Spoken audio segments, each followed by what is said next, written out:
కామాక్షికి 2 లక్షలు డబ్బులు ఇస్తూ బాలుకి దొరికిపోయిన రోహిణి చెంప పగలగొట్టి మీనాకు క్షమాపణ చెప్పిన ప్రభావతి.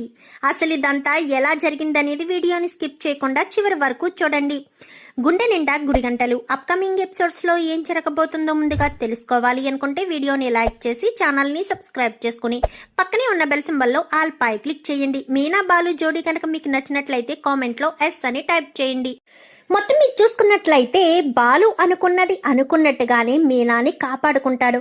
తను ఒకప్పుడు డ్రైవర్లందరికీ చేసిన సహాయం వృధాగా పోలేదని ఇప్పుడు ఆ డ్రైవర్ల సహాయంతోటే మీనానైతే కాపాడుకుని బాలు అయితే సరాసరి బయటికి తీసుకొస్తాడు. పద మీనా ఇంటికి వెళ్దామని. కానీ ఏ ఇంటికండి?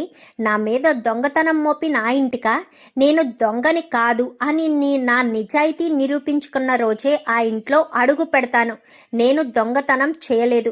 అయినా కామాక్షి పిన్ని డబ్బులు పోతే అత్తయ్య నా మీద దొంగతనం మోపడం ఏంటి? నాకు ఏమీ అర్థం కావట్లేదు అనగాని ముందు కామాక్షి అత్తని నిలదీద్దాం పద. నీ మీద దొంగతనం ఎందుకు మోపిందో నిలదీద్దామని ఇద్దరు కూడా బయలుదేరి కామాక్షి వాళ్ళ ఇంటికి వస్తారు. వచ్చేసేసరికి ఏంటత్తా నీ డబ్బులు పోయాయని బాధపడుతున్నావా? ఈ కందిపప్పు డబ్బాలోనే నా పోయాయి. దొంగతనం చేసింది మీనాయే కదా? మీ ఇంటి సీసీ ఫుటేజ్లో చూసి చెప్పావా, లేక మీనా ఆ పప్పు డబ్బా ఓపెన్ చేసి డబ్బులు తీస్తుండగా నువ్వు చూసి మా అమ్మకు చెప్పావా? డబ్బులు పోయిన నువ్వు సైలెంట్ గానే ఊరుకుంటున్నావు. మా అమ్మ మాత్రం రాద్ధాంతం చేసి అక్కడ మీనా మీద దొంగనే నింద వేస్తుందా? ఈ ఇంటికి మీనా ఒకతే వచ్చిందా ఏంటి? ఎవరూ రాలేదా? డాన్స్ నేర్చుకోవడానికి ఎంతమంది వస్తారు? నీ కోసం ఎవరూ రాలేదా? ఇంతమంది నీ కోసం వచ్చినప్పుడు మీనాను మాత్రమే దొంగ అనడంలో అర్థమేంటి? నాకు అసలు ఏమీ అర్థం కావట్లేదత్తా. నిన్ను చూస్తుంటేనే నాకు చాలా అనుమానంగా అనిపిస్తుంది. పద ముందు మనం పోలీస్ స్టేషన్కి వెళ్ళి కంప్లైంట్ ఇద్దాం. నీ దగ్గర పోయిన 2 లక్షల రూపాయలు ఎక్కడవో ఏంటో అన్ని విషయాలు బయట పెడదామని బాలు కాస్త చెప్తాడు. పదత్తా వెళ్దాము అనేసరికి నేను రాన్రా. డబ్బులు ఈ పప్పు డబ్బాలోనే పెట్టాను. డబ్బులు పోయాయి కానీ నేను రాను. డబ్బులు పోయాయి, 2 లక్షల రూపాయలు పోయాయి అనగాని బాగుందత్తా. డబ్బులు ఈ పప్పు డబ్బాలోనే పెట్టాను పోయాయి అని అంటున్నావు కదా, మీనా మీద దొంగతనం ముద్ర వేస్తున్నావు. అసలు నువ్వు పోలీస్ స్టేషన్కి వచ్చి కంప్లైంట్ ఇస్తే ఎవరు దొంగతనం చేశారో ఎవరు చేయించారో మొత్తం విషయం అంతా బయటకు వస్తుంది కదా. ఎవరి డబ్బుల మీద ఎవరు కేకలు వేస్తున్నారు అంటూ మాట్లాడేసరికి ఏంటత్తా ఏం మాట్లాడుతున్నావు? ఎవరి డబ్బుల మీద ఎవరు కేకలు వేయడం ఏంటి? ఏ డబ్బు నీది కదా? అయినా బీరువా అంతా ఉండగా నువ్వు పప్పు డబ్బాలో డబ్బులు పెట్టడం ఏంటి? ఈ డబ్బుల విషయం రంగారావు మామయ్యకి తెలియకూడదని పప్పుల డబ్బాలో దాచిపెట్టావా? అంటే రంగారావు మామయ్యకి తెలియకుండా నువ్వింకేం చేస్తున్నావు? చెప్పత్తా, ఏం దాచిపెడుతున్నావు రంగారావు మామయ్యకి తెలియకుండా? ఇప్పుడే నేను రంగారావు మావయ్యకి ఫోన్ చేసి అన్ని విషయాలు అడుగుతానని. కానీ వద్దురా, మీ మావయ్య నన్ను ఈ వయసులో మా పుట్టింటికి గెంటేస్తాడు. రే వద్దురా, వదిలేశారా? 2 లక్షలే కదా అనగాని 2 లక్షలని వదిలేస్తే ఎలా కుదురుతుందత్తా? మీనా మీద నింద వేసింది మా అమ్మ. అంత ఈజీగా ఎలా వదిలేస్తాను? వదిలేను అని చెప్పనగానే ఆ 2 లక్షలు నిజానికి నావి కాదురా, మీ అమ్మవే అనగాని మా అమ్మవా? మా అమ్మకెక్కడవి? అదే నాట్యం నేర్పించి అనేసరికి లేదు నువ్వు మళ్ళీ అబద్ధం చెప్తున్నావు. పెట్టి నెల రోజులు కాలేదు 2 లక్షల రూపాయలు డాన్స్ క్లాస్ మీద వచ్చేసాయా? వచ్చేస్తే మా అమ్మ సైలెంట్గా నీ దగ్గర దాచిపెడుతుంది అనుకుంటున్నావా? ఇల్లంతా పీకి పందిరేసినట్టుగా, ఇల్లంతా వీధంతా వినబడేటట్టుగా పెద్ద నోరు పెట్టుకుని అరుస్తుంది. అంత ఈజీగా ఎలా వదిలేస్తుంది మా అమ్మ? ఈ 2 లక్షలు ఎక్కడివి అనగానే మీనా తమ్ముడు విషయంలో లాయర్ ఇంటికొచ్చి ఇచ్చాడు అనేసరికి వావ్ సూపర్ అత్త. ఎలక కోసం కొండను తవ్వితే పెద్ద వజ్రమే తగిలినట్టుగా భలే దొరికింది మా అమ్మ ప్రభావతమ్మ, లక్షలమ్మ. ఎంత మోసం చేసింది! ఏదో దానవీర సూరకర్ణురాల్లా ఎంతో గొప్ప మనసుతో, జాలితో వాడి భవిష్యత్తు నాశనం అయిపోతుంది అన్న ఉద్దేశంతోనే నేను కేసు విత్డ్రా చేసుకున్నానని ఎంత గొప్పగా చెప్పింది. మా నాన్న వచ్చి అడిగినా గాని ఒప్పుకొని మా అమ్మ తనంతటి తానుగా కేసు విత్డ్రా చేసుకుందంటే మాకప్పుడే ఆలోచన వచ్చింది, అనుమానం కూడా కలిగింది. మాకునండి, మా ఇంట్లో వాళ్ళంతా కూడా అత్తయ్య గురించి తెలిసి కూడా కేసు విత్డ్రా చేసుకున్నారంటేనే అనుమానపడ్డారు. 2 లక్షల రూపాయలకి అమ్ముడు పోయి అనుమానపడ్డారా? కేసు విత్డ్రా చేసుకున్నారా? చిచ్చి, పదండి ఇంటికి వెళ్ళి విషయాన్ని బట్టబయలు చేద్దామని బాలు మీనా ఇంటికి వచ్చి రాద్ధాంతమే చేస్తారు. మామూలుగా కాదు. మీనా ఏ అమ్మా లక్షావతమ్మా, ఆ డబ్బులు ఎక్కడయమ్మా? నేను దొంగతనం చేస్తూ చూసావమ్మా? కామాక్షి పిన్ని డబ్బులైతే నువ్వెందుకు అంత రాద్ధాంతం చేస్తున్నావు చెప్పమ్మా? ఆ డబ్బులు ఎక్కడవి? ఆ డబ్బులు సంపాదించినవేనా? కష్టపడితే వచ్చిన డబ్బులేనా? కాదు కదా, ఒకళ్ళు లంచం ఇస్తే తీసుకున్న డబ్బులే కదా. మామయ్య గారి మాటకు విలువ లేదు. మీరు డబ్బులకి అమ్ముడుపోయి నా తమ్ముడి మీద పెట్టిన కేసు విత్డ్రా చేసుకున్నారు. ఆ డబ్బుల్ని తీసుకెళ్లి కామాక్షి పిన్ని వాళ్ళ ఇంట్లో దాచిపెట్టారు. ఆ డబ్బులు ఏంటో అవేంటో నాకు అసలు ఏమీ తెలీదు. నేను డబ్బు దొంగతనం చేయలేదు. ఇప్పుడు మనం పోలీస్ స్టేషన్కి వెళ్దామండి. విషయం మొత్తం పోలీసులకు చెప్పి డబ్బులు ఎవరు దొంగతనం చేశారో, అసలు ఆ డబ్బులు తీసుకున్నారన్న విషయం ఎవరికి తెలుసో అన్ని విషయాలు బయటికి వచ్చేయాలి. లేదంటే మాత్రం అస్సలు ఊరుకోను. నా మీద నింద పడ్డ తర్వాత నేను ఎందుకు ఊరుకోవాలి మామయ్య అంటూ ఇంకా మీనా అనేసరికి అస్సలు ఊరుకోద్దమ్మా. కొంతమందిని చూస్తుంటేనే నాకు అసహ్యం కలుగుతుంది. శివ మీద కేసు విత్డ్రా చేసుకోమని ఎంతెలా అడిగానో తెలుసా? శశి మీరా ఒప్పుకోనంది. నా మాటకు అంత విలువనిచ్చింది. అదే సిచ్యువేషన్ బాలు మీనాకి వచ్చుంటే మీనా ఖచ్చితంగా బాలు చెప్పిందే చేసుండేది. నీలా డబ్బుడికి అమ్ముడుపోయే మనిషి అయితే కాదు. నువ్వు డబ్బు కోసం గడ్డి తింటావు అని తెలుసు కానీ ఎంత దారుణంగా ఈ రకంగా మారిపోతావు, ఈ రకంగా దిగజారిపోతావని కలలో కూడా అనుకోలేదు ప్రభా. చిచి, నిన్ను చూస్తుంటేనే నాకు అసహ్యం కలుగుతుంది అని చెప్పి ఇంకా సత్యం కాస్త చాలా కోపంగానే ప్రభావతి మీద కేకలు వేసి అక్కడి నుంచి వెళ్ళిపోతాడు. ఇంకా బాలు మీనా కంప్లైంట్ ఇద్దాము అని మరుసటి రోజు ఉదయాన్నే అనుకుంటారు. అప్పటికే చీకటి పడిపోయింది కదా. రేపు ఉదయం వెళ్ళి కంప్లైంట్ ఇద్దాము అని చెప్పి దాంతో పాటు మీనాని దాచిపెట్టిన కంప్లైంట్ కూడా ఇద్దాము అని ఇద్దరు కూడా అనుకుంటారు. రాత్రికి వాళ్ళిద్దరూ పడుకుని అనుకుంటున్న మాటలన్నీ రోహిణి వింటుంది. విని ఆ కిడ్నాప్ చేసిన వాడెవడో తెలుస్తుంది. ఈ దొంగతనం వెనక వాళ్ళే ఉన్నారేమో అన్నీ బయటికి రావాలండి. ఎట్టి పరిస్థితుల్లో దేన్ని వదిలిపెట్టకూడదు. మొత్తం విషయాలన్నీ బయటకు వస్తేనే ఏదైనా చెయ్యడానికైనా చెందడానికైనా ఉంటుంది. ఎవరిని వదిలిపెట్టనండి. నా మీద నింద వేసిన వాళ్ళని అస్సలు వదిలిపెట్టను అని చెప్పి ఇంకా మీనా బాలు ఇద్దరు మాట్లాడుకుంటూ ఉండగా మాటలన్నీ విన్న రోహిణికి ఒంట్లో వణుకు పుట్టేస్తుంది. వెన్నులో భయం మొదలైపోతుంది. ఇదేంటిది, ఎలా ఇరుక్కుపోయాను? ఇప్పుడు నేను ఎటూ తేల్చుకోలేని పరిస్థితికి వచ్చేసాను. ఎలా జరిగిందేంటి? ఇప్పుడు పోలీసులు వచ్చి కామాక్షి అత్తను 1కి 10 సార్లు అడిగితే కామాక్షి పిన్ని ఏం సమాధానం చెప్తుంది? ఇలా నేను వచ్చాను అని చెప్తుందా? నేను వచ్చి అడిగాను అన్న విషయం చెప్పిందే అనుకో, ఇంకా నా పరిస్థితి ఇంకేముండదు, అయిపోయినట్టే. ఇంకా నేనే దొంగతనం చేశానని క్లియర్గా అర్థమైపోతుంది. ఎందుకంటే ఆ డబ్బులు అక్కడ పెట్టడం తెలిసింది నాకు మాత్రమే కాబట్టి. మళ్ళీ నేను వచ్చి ఇలా ఇదంతా చేశాను. రోహిణి కాస్త కంగారు పడిపోయి గుణాకు ఫోన్ చేస్తుంది. ఏంటి గుణ, ఇలా చేశావు? మీనాని 1 వారం రోజుల పాటు బంధించేస్తాను అని చెప్పావు, మరి ఇలా చేశావేంటి? ఇప్పుడు మీనా తప్పించుకుని ఇంటికి వచ్చింది. ఇంటికి రావడమే కాదు, ఆ దొంగతనం ఎవరు చేశారో ఏంటో పోలీస్ కంప్లైంట్ ఇస్తానని, పైగా ఆ డబ్బులు మా అత్తగారికి సంబంధించిన డబ్బులని మొత్తం విషయం తెలిసిపోయింది. ఇప్పుడు నేనేం చేయాలో అర్థం కావట్లేదు. నువ్వు నా దగ్గర తీసుకున్న 2 లక్షల రూపాయలు తిరిగిచ్చేసాయి. పోనీ అవి ఖర్చు అయిపోయాయినా కానీ అప్పుకైనా సరే నాకు 2 లక్షల రూపాయలు ఇవ్వి. నేను ఈ ప్రాబ్లం నుంచి బయటపడాలి. లేదంటే బాలు ఏ క్షణాన్న నిజం బయట పెట్టేస్తాడేమోనని చాలా భయంగా ఉంది. ఇప్పుడు నువ్వు 2 లక్షల రూపాయలు ఇచ్చావంటే ఇంకా నాకు ఏ ఇబ్బంది లేకుండా ఉంటుంది. లేదంటే నేను చాలా ప్రాబ్లమ్స్లో ఇరుక్కోవాల్సిన పరిస్థితి వస్తుంది అని చెప్పనేసరికి ఇప్పటికిప్పుడంటే నా దగ్గర నుంచి ఎక్కడి నుంచి తీసుకురమ్మంటావు రోహిణి అనగానే, ప్లీజ్ గుణ, నువ్వు తప్ప నన్ను ఎవరు కాపాడలేరు. ఇప్పుడు నేను ఈ ప్రాబ్లం నుంచి బయటికి రావాలి. ప్రాబ్లంలోంచి బయటికి రాకపోతే మాత్రం చాలా రిస్క్ అవుతుంది. దయచేసి నా బాధను అర్థం చేసుకో. ఒక ఆడపిల్ల చేత కన్నీళ్లు పెట్టించొద్దు. అప్పుగైనా సరే 2 లక్షల రూపాయలు ఇవ్వు. ఆ 2 లక్షలు దినేష్ కోసం నీకు ఇచ్చేసాను అనుకుంటాను.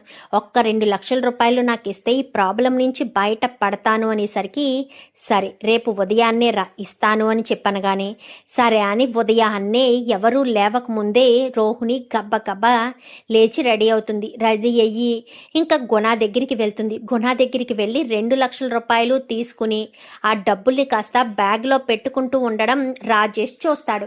ఇదేంటి, రోహిణి గుణ దగ్గరికి వెళ్ళి డబ్బులేయో తెచ్చిందేంటి, అసలు గుణ దగ్గరికి రోహిణి వెళ్ళవలసిన అవసరం ఏముంది అని బాలుకి ఫోన్ చేస్తాడు రాజేష్. అయితే ఏంట్రా అని చెప్పాను కానీ, మీ వదిన గుణ ఆఫీస్ నుంచి బయటికి రావడం చూశాన్రా. రావడంతో పాటు మీ వదిన చేతిలో ఏదో 2 కట్టలు కూడా కనిపించాయి. అసలు గుణ దగ్గరికి మీ వదిన ఎందుకెళ్ళిందో అర్థం కావట్లేదు. పైగా తను చాలా టెన్షన్గా కూడా ఉంది. ఇప్పుడే ఆటో ఎక్కి వెళ్తుందిరా అని చెప్పాను కానీ, ఆటో నెంబర్ ఎంత, నువ్వు ఆటోని ఫాలో అవ్వు, నేను ఈ లోపు వస్తాను. తను ఎటైనా ఎక్కడికైనా వెళ్తుంటే ఒక్కసారి అబ్జర్వ్ చెయ్యి, వీలైతే వీడియో కూడా తీయి విత్ వాయిస్ తోటే అని చెప్పనేసరికి సరే ట్రై చేస్తాను అని చెప్పి ఇంకా రాజేష్ కాస్త బాలు చెప్పాడు కదా చెప్పినట్టుగానే రోహిణి వెనకాల వెళ్తాడు. రోహిణి వెనకాల వెళ్ళేసేసరికి రోహిణి సరాసరి కామాక్షి వాళ్ళ ఇంటి దగ్గర ఆగుతుంది. వీళ్ళ ఇంటిని క్రాస్ చేసేసి కామాక్షి వాళ్ళ ఇంటి దగ్గర ఆగడంతో ఇదేంటి, ఒరే బాలు, కామాక్షి అదే మీ అత్త ఉంది కదా కామాక్షి, ఆవిడ ఇంటి దగ్గర ఆగిందిరా రోహిణి. ఎందుకు ఆగిందో ఏంటో తెలియడం లేదు. సరాసరా ఇంట్లోకి వెళ్తూ అటు ఇటు దిక్కులు చూసి లోపలికి వెళ్ళిపోయిందిరా అనగానే, వెళ్ళరా వాళ్ళ ఇంటికి జాగ్రత్తగా వెళ్ళు, నేను వచ్చేస్తాను అని చెప్పాను. కానీ ఈలోపు బాలు లోపలికి, రాజేష్ లోపలికి వెళ్లే లోపే బాలు వచ్చేస్తాడు. సరే నువ్వు వెళ్ళరా, నేను చూసుకుంటాను అని చెప్పి బాలుని లోపలికి పంపించి రాజేష్ వెళ్ళిపోతాడు. రోహిణి పైకి వెళ్తుంది. వెళ్ళేసరికి ఏంటమ్మా రోహిణి ఇలా వచ్చావు అనగానే, డబ్బులు పోయాయంట కదా పిన్ని, అందుకే మీరు చాలా బాధపడుతున్నారు కదా. కానీ డబ్బులు ఎలా మిస్ అయ్యాయో ఏంటో తెలియదు కానీ మీనా మాత్రం చాలా బాధపడుతుంది. నా తోటి కోడలు అలా బాధపడడం నేను చూసి తట్టుకోలేకపోతున్నాను అనేసరికి, ఏం చేస్తామమ్మా, డబ్బులు అవును, ఆ డబ్బులు ఆ కందిపప్పు డబ్బాలో ఉన్నాయని తెలిసింది నీకే కదా చెప్పానమ్మా, నువ్వు కానీ అనేసరికి, ఏం మాట్లాడుతున్నారా ఆంటీ, నేనెందుకు తీస్తాను అని చెప్పాను. కానీ ఆహా, నువ్వు తీసావని కాదమ్మా, ఆ రోజు నువ్వు ఇంటికి వచ్చినప్పుడు ప్రభావతి శివలాయరు డబ్బులు ఇచ్చిందన్న విషయం నీకు చెప్పాను కదా. నువ్వేమో డబ్బులు లేవు, మీరు అబద్ధం చెప్తున్నారు అంటే, లేదు అని నేను వంటగదిలోకి తీసుకెళ్ళి మరీ చూపించాను కదా డబ్బులు నీకు. ఆ తర్వాత మీనా వచ్చింది, కాఫీ పెట్టింది, వెళ్ళింది.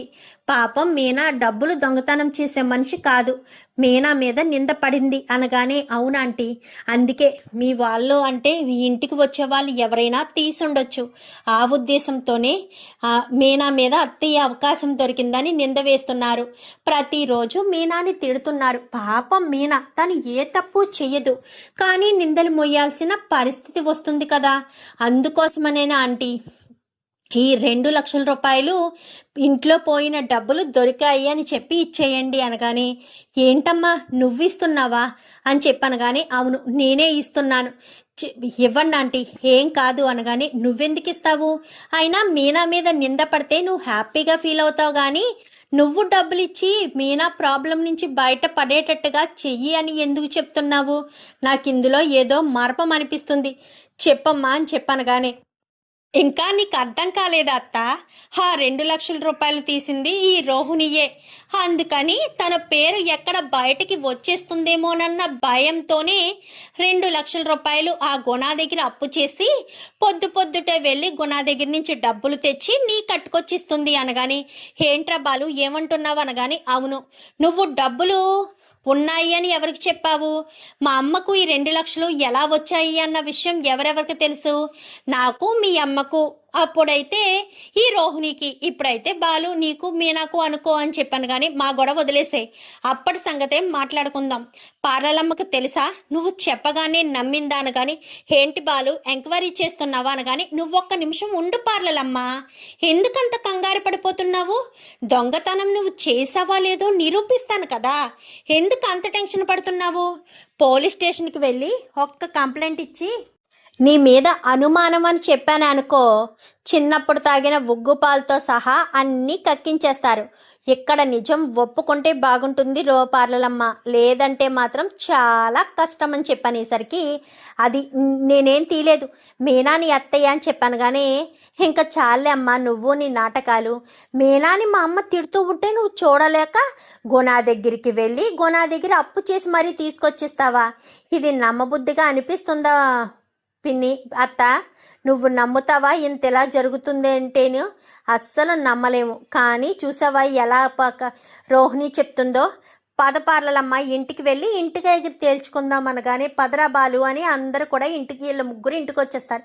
బాలు ప్లీజ్ బాలు, బాలు ప్లీజ్ బాలు అనగానే, నా భార్య మీద నింద పడేటట్టు చేస్తావా, నిన్ను మాత్రం వదిలిపెట్టను అని ఇంటికి తీసుకొచ్చి ఆ 2 లక్షలు టేబుల్ మీద పాడేసి, చూడు ప్రభావతమ్మ, నువ్వు అన్యాయంగా శివ విషయంలో న్యాయం చేశాను అనుకుని చెప్పావు చూడు, కేసు విత్డ్రా చేసుకున్నావు చూడు, దానికి సంబంధించిన అమౌంట్ అది. ఇప్పుడు అసలు విషయం ఏంటంటే, నువ్వు కేసు విత్డ్రా చేసుకున్నావు అన్న విషయాన్ని ఎవరు జీర్ణించుకోలేకపోయారు. ముఖ్యంగా పార్లలమ్మ జీర్ణించుకోలేకపోయింది. అంటే అప్పటి వరకు మీనా కుటుంబం మీద అంత కోపంగా ఉన్న ఆంటీ సడన్గా ఇలా ఎందుకు చేంజ్ అయ్యారు? ఇలా చేంజ్ అయ్యి ఏ విధంగా విషయాన్ని బయట పెట్టాలనుకున్నారు? అసలు కేసు ఎందుకు విత్డ్రా చేసుకున్నారు అన్న అనుమానంతో ఇక్కడికి వచ్చి కామాక్షి అత్తను మసిపూసి మారేడుకాయ చేసి కామాక్షి అత్త నోటితోనే నిజాన్ని చెప్పించింది పార్లలమ్మ. అయితే చెప్పిన తర్వాత ఆ డబ్బు కామాక్షి అత్త ఎక్కడ పెట్టిందో తెలుసుకోవాలి కదా. మీరు అబద్ధం చెప్తున్నారా ఆంటీ అంటూ రెచ్చగొట్టేసరికి, నేనెందుకు అబద్ధం చెప్తానమ్మా, రామ్మా అంటూ కందిపప్పు డబ్బాలో డబ్బులు తీసి చూపించేసరికి అది చూసిన రోహిణికి వెతకపోయిన తీగ కాలికి దొరికినట్టుగా 2 లక్షల రూపాయలు దొరుకుతున్నాయి. ఈ డబ్బులు మన అవసరానికి ఉపయోగించుకుంటే బాగుంటుంది. అయినా ఎప్పటి నుంచో గుణ కూడా డబ్బులు ఇమ్మంటున్నారు కాబట్టి డబ్బులు ఇస్తే ఆ తర్వాత వచ్చేవి నేను తీసుకోవచ్చు అన్న ఉద్దేశంతో ఇంకా ఆ 2 లక్షల రూపాయలు దొంగతనం చేసి తీసుకుని ఇప్పుడు నేను ఎక్కడ మీనా మీద నిందపడ్డంతో పోలీస్ కంప్లైంట్ ఇస్తాను అని చెప్పాను. అప్పుడు కామాక్షి అత్తను గట్టిగా నిలదీస్తారు. కామాక్షి అత్త అప్పుడు మర్చిపోయిన విషయాలు కూడా ఇప్పుడు గబగబా గుర్తొచ్చేసి ఈ రోహిణి మీద మొత్తం విషయం చెప్పేస్తే ఏమవుతుంది, తను దొంగతనం చేసిన మనిషిగా నిలబడిపోతుంది అన్న ఒకే ఒక్క కారణం చేత గుణ దగ్గర 2 లక్షల రూపాయలు అప్పు చేసి తీసుకొచ్చి కామాక్షి చేతికి ఇచ్చి కామాక్షిని కాస్త మళ్ళీ తీసుకొచ్చి ఇంట్లో ఇవ్వమని చెప్తుంది ఇంకా పార్లలమ్మ. అయితే ఇది నాన్న జరిగిన విషయం. దొంగతనం తనే చేసి ఆ దొంగతనాన్ని కప్పిపుచ్చడానికి మరొక 2 లక్షలు అప్పు తెచ్చి ఈ విషయం ఎవరికీ తెలియకూడదని మొత్తం ప్లాన్గా చేసింది. నా భార్య మీద నింద పడేటట్టు చేసింది ఈ రోహిణి. అయితే చెప్పు నాన్న, ఏం చేయమంటావు, ఎలాంటి శిక్ష విధించమంటావు చెప్పు నాన్న అనగానే, శిక్ష మనం ఎందుకు విధిస్తాంరా, ఏరి కోరి తెచ్చుకుంది కదా వాళ్ళ పెద్ద కోడల్ని, ఆవిడే చేసుకుంటుంది. ఏంటి రోహిణి, ఏంటి ప్రభా, ఏం మాట్లాడవేంటి? మీ కోడలు ఇంత ఘనకార్యం చేసిన తర్వాత కూడా నువ్వు సైలెంట్గా ఉంటే ఎలా కుదురుతుంది?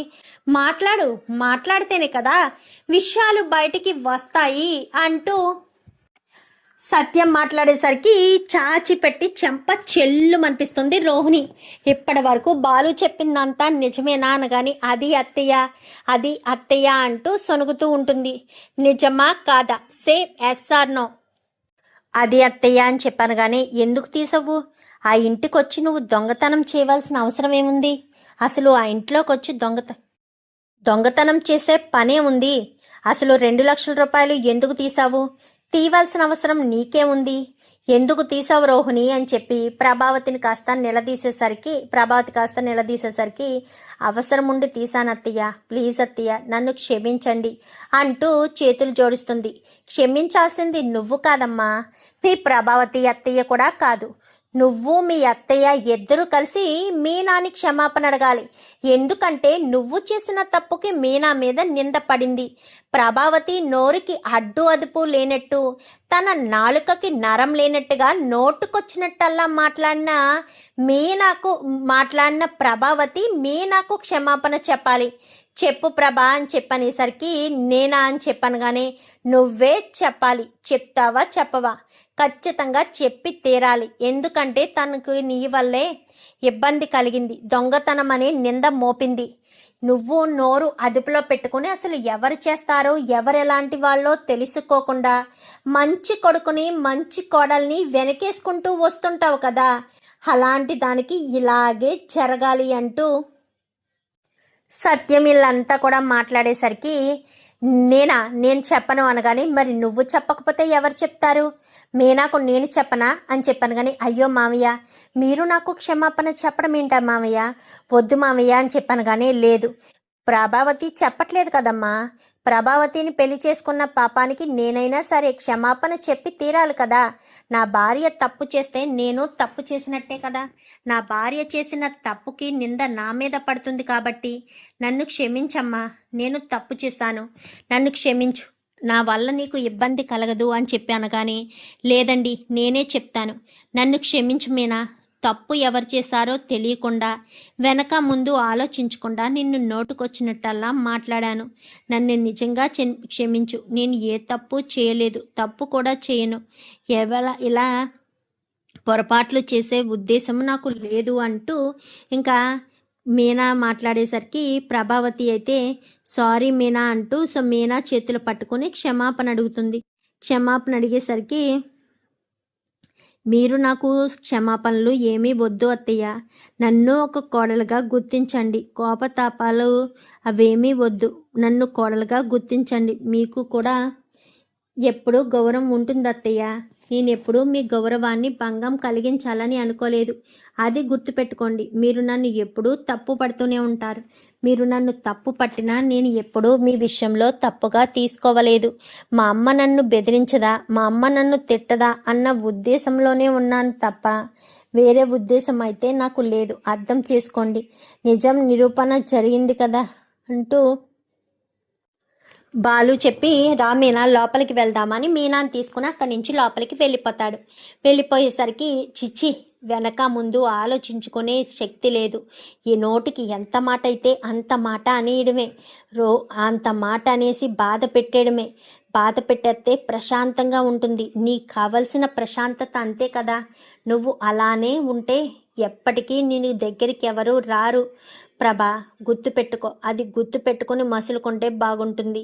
ఇక మీదట అన్నీ గడ్డు రోజులే వస్తాయి, అది ఆలోచించుకో అని చెప్పి మాట్లాడేసరికి సరే అని ఇంకా మీనా బాలు గదిలోకి వెళ్ళిపోయి మీనా బాలుని పట్టుకుని ఏడుస్తూ ఉంటుంది. మీ వల్లేనండి నా మీద పడ్డ నింద నిజం కాదు అని తేలింది. నేను ఏ తప్పు చేయలేదని నిరూపణ అయింది అనగానే నీ మీద నింద వేస్తే నేను చూస్తూ ఊరుకుంటానా మీనా?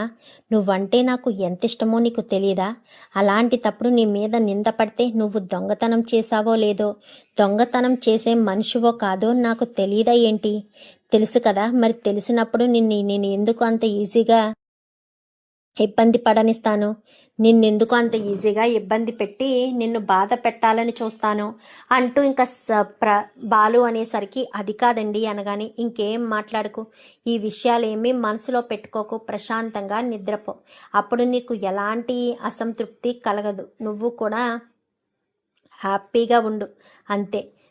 దేని గురించి ఆలోచించుకు, నీ ముందు సైన్యంలా నేను ఉన్నాను కదా, నేను చూసుకుంటాను, నీకే చిన్న అపాయము తగలనివ్వను అని చెప్పి ఇంకా బాలు కాస్త మీనాని గుండెలకి హత్తుకుంటాడు. ఇంకా ప్రభావతి మీద సత్యం చాలా కోపంగా ఉంటాడు. నాకు ఏ విషయం చెప్పట్లేదు అనే కోపం సత్యాన్ని వెంబడిస్తూ ఉంటుంది. ప్రభావతి చేస్తున్న మోసాల్ని తట్టుకోలేక. చూద్దాం మరి రాబోయే ఎపిసోడ్స్లో ఏం జరగబోతుందో. వీడియో నచ్చితే లైక్ చేసి ఛానల్ని సబ్స్క్రైబ్ చేసుకుని పక్కనే ఉన్న బెల్ సింబల్లో ఆల్ పై క్లిక్ చేయండి. ఇలా చేయడం వల్ల మేము పెట్టే ప్రతి వీడియో నోటిఫికేషన్ రూపంలో ముందుగా చూడగలుగుతారు. Thank you for watching.